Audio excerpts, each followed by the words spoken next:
কর্ম করা সকল মানুষের প্রকৃতি এবং প্রবৃত্তিও।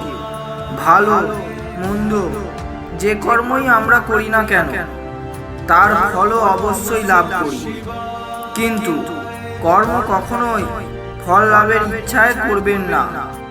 ভালো কর্ম এই জন্য করবেন কারণ আপনার কর্মের দ্বারা কারোর ভালো হতে পারে।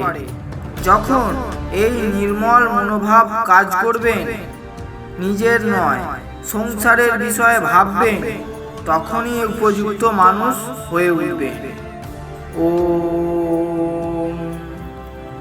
আমরা সর্বদা অন্যের মধ্যে কখনো মিত্র আবার কখনো শত্রুকে দেখতে পাই, কিন্তু আপনার শত্রু সর্বদা কোনো বাইরের মানুষ হয় না, কারণ অন্তরেও লুকিয়ে থাকতে পারে। যেমন আপনার অহংকার, ঈর্ষা, ক্রোধ আর লোভ।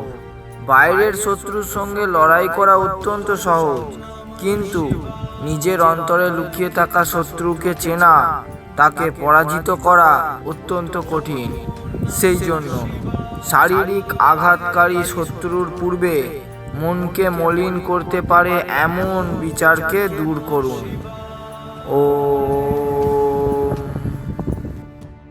আমি শিব, এই সম্পূর্ণ সংসার আপনি আমাকে শিব বলে ডাকেন। এই জন্য নয় যে আমি সৃষ্টিকে সংহার করি আর পুনরায় নির্মাণ করি, বরং এই জন্য যে আমার মন সর্বদা ত্যাগের জন্য তৎপর থেকেছে।